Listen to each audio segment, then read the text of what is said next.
ನಮಸ್ಕಾರ ಸ್ನೇಹಿತರೆ, ಅರುಣೋದಯ ಚಾನಲ್ಗೆ ಪ್ರೀತಿಯ ಸ್ವಾಗತ. ಸ್ನೇಹಿತರೆ, ಇವತ್ತಿನ ಈ ವಿಡಿಯೋದಲ್ಲಿ ನೀವು ಗೃಹಲಕ್ಷ್ಮಿ ಯೋಜನೆಗೆ ಸಂಬಂಧಪಟ್ಟಿರುವಂತಹ ಕೆಲವೊಂದು ಅಪ್ಡೇಟ್ಗಳನ್ನು ನಾನು ನಿಮಗೆ ಕೊಡಲಿಕ್ಕಿದ್ದೇನೆ. ಅದಕ್ಕೂ ಮುಂಚೆ ಇನ್ನೂ ಯಾರು ನನ್ನ ಚಾನಲನ್ನು ಸಬ್ಸ್ಕ್ರೈಬ್ ಮಾಡ್ಕೊಳ್ಳದೆ ವಿಡಿಯೋಗಳನ್ನು ನೋಡ್ತಿದ್ದೀರಾ ಅಂಥವ್ರು ದಯವಿಟ್ಟು ಸಬ್ಸ್ಕ್ರೈಬ್ ಮಾಡಿಕೊಂಡು ವಿಡಿಯೋಗಳನ್ನು ವಾಚ್ ಮಾಡಿ. ಜೊತೆಗೆ ನನ್ನ ಈ ಇನ್ಫಾರ್ಮೇಷನ್ಗಳು ನಿಮಗೆ ಇಷ್ಟ ಆಗ್ತಾ ಇದ್ದರೆ ಪ್ಲೀಸ್ ಒಂದು ಲೈಕ್ ಮಾಡಿ.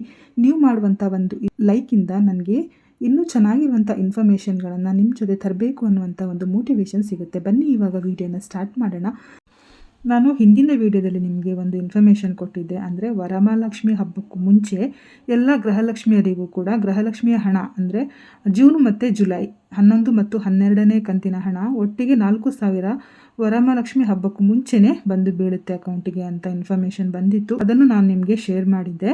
ಬಟ್ ಇವಾಗ ಆ ಹಣವನ್ನು ಬಿಡುಗಡೆಯನ್ನು ಮಾಡಿದರೆ ಇವತ್ತಿನ ವಿಡಿಯೋದಲ್ಲಿ ಆ ಗೃಹಲಕ್ಷ್ಮಿಯ 2,000 ಹಣ ಅನ್ನುವಂಥದ್ದು ಎಲ್ಲ ಮಹಿಳಾ ಫಲಾನುಭವಿಗಳ ಅಕೌಂಟಿಗೆ ಬಂದಿದೆಯಾ ಅಥವಾ ಯಾರಿಗೆ ಬಂದಿದೆ, ಎಷ್ಟು ಬಂದಿದೆ ಅನ್ನೋದನ್ನು ನೋಡೋಣ. ಇವತ್ತು ಯಾವ ತಿಂಗಳ ಹಣ ಬಂದಿದೆ ಅಂತ ಕೂಡ ಇವತ್ತು ನಾನು ಈ ವಿಡಿಯೋದಲ್ಲಿ ಹೇಳ್ತೀನಿ.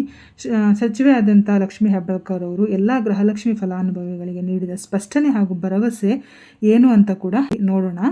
ಮೊದಲೇ ಹೇಳಿರುವ ಹಾಗೆ 4,000 ಹಣವನ್ನು ಒಟ್ಟಿಗೆ ಹಾಕ್ತೀನಂತ ಹೇಳಿದ್ದಾರೆ. ಬಟ್ ಅವರು ಕೇವಲ 2,000 ಹಣವನ್ನು ಮಾತ್ರ ಹಾಕಿದ್ದಾರೆ. ಅಂದರೆ ಜೂನ್ ತಿಂಗಳ 2,000 ರೂಪಾಯಿ, 11ನೇ ಕಂತಿನ 2,000 ರೂಪಾಯಿಗಳು ಮಾತ್ರ ಗೃಹಲಕ್ಷ್ಮಿಯರಿಗೆ ಅವರವರ ಅಕೌಂಟಿಗೆ ಬಂದು ಬಿದ್ದಿದೆ. ಇನ್ನು ಉಳಿದ 2,000 ರೂಪಾಯಿ ಬಾಕಿ ಇದೆ. ತಾಂತ್ರಿಕ ದೋಷದ ಕಾರಣಗಳಿಂದಾಗಿ ಗೃಹಲಕ್ಷ್ಮಿಯ ಹಣ ಹಾಕ್ಲಿಕ್ಕಾಗಿರಲಿಲ್ಲ ಅಂತ ಲಕ್ಷ್ಮೀ ಹೆಬ್ಬಾಳ್ಕರ್ ಅವರು ಹೇಳಿದ್ದಾರೆ. ಇವಾಗ 13 ಜಿಲ್ಲೆಗಳಿಗೆ ಗೃಹಲಕ್ಷ್ಮಿಯ 2,000 ರೂಪಾಯಿ ಬಿಡುಗಡೆ ಆಗಿದೆ. ಆ 13 ಜಿಲ್ಲೆಗಳು ಯಾವುದು ಅಂತ ನಾನು ಆಲ್ರೆಡಿ ವಿಡಿಯೋ ಮಾಡಿದ್ದೀನಿ, ಹೋಗ್ಬಿಟ್ಟು ಚೆಕ್ ಮಾಡ್ಕೊಳ್ಳಿ. ಇನ್ನು ಉಳಿದಿರೋ ಜಿಲ್ಲೆಗಳಿಗೆ ಅಮೌಂಟ್ ಬರೋದಿಲ್ಲ ಅಂತ ಏನಲ್ಲ. ಫಸ್ಟ್ ಪ್ರಿಫರೆನ್ಸ್ ಬಂದು ಈ 13 ಜಿಲ್ಲೆಗಳಿಗೆ. ನಿಧಾನಕ್ಕೆ ಎಲ್ಲ ಜಿಲ್ಲೆಗಳಿಗೂ ಕೂಡ ಬಿಡುಗಡೆಯನ್ನು ಮಾಡ್ತಾರೆ. ಈ 13 ಜಿಲ್ಲೆಗಳಲ್ಲೂ ಕೂಡ ಅಷ್ಟೇ ಒಂದೇ ಸಲವಾಗಿ ಅಮೌಂಟ್ ಒಂದು ಅಕೌಂಟಿಗೆ ಬೀಳಲ್ಲ. ನಿಧಾನಕ್ಕೆ ದಿನ ಸ್ವಲ್ಪ ಜನಕ್ಕೆ ಬಿಡುಗಡೆಯನ್ನು ಮಾಡ್ತಾ ಹೋಗ್ತಾರೆ. ಒಟ್ಟು 1 ವಾರದ ಒಳಗಾಗಿ ಕರ್ನಾಟಕದ ಎಲ್ಲ ಫಲಾನುಭವಿಗಳಿಗೂ ಕೂಡ 11ನೇ ಕಂತಿನ ಅಮೌಂಟು ಬಂದು ಜಮೆ ಆಗಲಿದೆ ಅಂತ ಹೇಳಿದ್ದಾರೆ. ಅವರು ಆ್ಯಕ್ಚುಲಿ 4,000ವನ್ನು ಜಮಾ ಮಾಡ್ತೇವೆ ಅಂತ ಹೇಳಿದ್ದಾರೆ. ಬಟ್ ಇವಾಗ ಕೇವಲ 2,000 ಮಾತ್ರ ಜಮೆ ಆಗಿದೆ. ಆದರೆ ಇನ್ನೂ 2,000 ರೂಪಾಯಿ ಯಾವಾಗ ಹಾಕ್ತಾರೆ ಅಂತ ಮಾತ್ರ ಹೇಳಲಿಲ್ಲ. ವರಮಹಾಲಕ್ಷ್ಮಿ ಹಬ್ಬಕ್ಕೂ ಮುಂಚೆನೇ ಎಲ್ಲ ಫಲಾನುಭವಿಗಳ ಅಕೌಂಟಿಗೂ 4,000 ರೂಪಾಯಿಯನ್ನು ಹಾಕ್ತೀವಿ ಅಂತ ಸ್ಪಷ್ಟನೆ ಕೊಟ್ಟಿದ್ರು. ಬಟ್ ಯಾವಾಗ ಹಾಕ್ತೀವಿ ಅಂತ ಅವರು ಸ್ಪಷ್ಟನೆಯನ್ನು ಕೊಟ್ಟಿಲ್ಲ. 2,000 ರೂಪಾಯಿ ಹಣ ನಿಮ್ಮ ಅಕೌಂಟಿಗೂ ಬಂದಿದೆಯಾ ಅಂತ ಒಂದು ವೇಳೆ ನಿಮಗೆ ಡೌಟ್ ಇದ್ದರೆ ನೀವು ಬ್ಯಾಂಕಲ್ಲಿ ಹೋಗಿ ಅಕೌಂಟನ್ನು ಚೆಕ್ ಮಾಡಿಸ್ಬೋದು. ಇಲ್ಲ ಅಂದರೆ DBT ಆ್ಯಪ್ ಮೂಲಕ ನೀವು ಮನೆಯಲ್ಲೇ ಕೂತು ಚೆಕ್ ಮಾಡ್ಬೋದು. DBT ಆ್ಯಪ್ ರಿಲೇಟೆಡ್ ಆಗಿ ನಾನು ಹಿಂದೆ ವಿಡಿಯೋ ಮಾಡಿದ್ದೆ.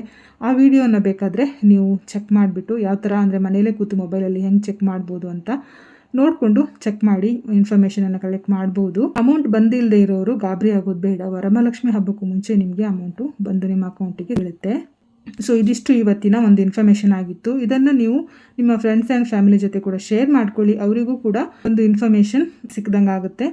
ಇನ್ನು 2,000 ಅಮೌಂಟು ಕ್ರೆಡಿಟ್ ಆದವರು ದಯವಿಟ್ಟು ಕಮೆಂಟ್ ಬಾಕ್ಸಲ್ಲಿ ಕಮೆಂಟ್ ಮಾಡಿ ಕ್ರೆಡಿಟ್ ಆಗಿದೆ ಅಮೌಂಟು ಅಂತ. ಸೊ ಆವಾಗ ಎಲ್ಲರಿಗೂ ಗೊತ್ತಾಗುತ್ತೆ ಯಾರ್ಯಾರಿಗೆ ಕ್ರೆಡಿಟ್ ಆಗಿದೆ, ಕ್ರೆಡಿಟ್ ಆಗ್ತಾ ಇದೆಯಾ ಏನು ಎತ್ತ ಅಂತ. ಜೊತೆಗೆ ನನ್ನ ವಿಡಿಯೋವನ್ನು ಸಬ್ಸ್ಕ್ರೈಬ್ ಮಾಡಿಕೊಂಡು ಎಲ್ಲ ವಿಡಿಯೋಗಳನ್ನು ವಾಚ್ ಮಾಡಿ. ನಾನು ಪ್ರತಿದಿನ ನಿಮಗೆ ಇದೇ ಥರ ಹೊಸ ಅಪ್ಡೇಟ್ಗಳನ್ನು ಅಂದರೆ ಗೌರ್ಮೆಂಟ್ ರಿಲೇಟೆಡ್ ಹಾಗೆ ಯೂಸ್ಫುಲ್ ಇನ್ಫಾರ್ಮೇಷನ್ಗಳನ್ನು ನಾನು ನಿಮ್ಮ ಮುಂದೆ ತರಲಿದ್ದೇನೆ.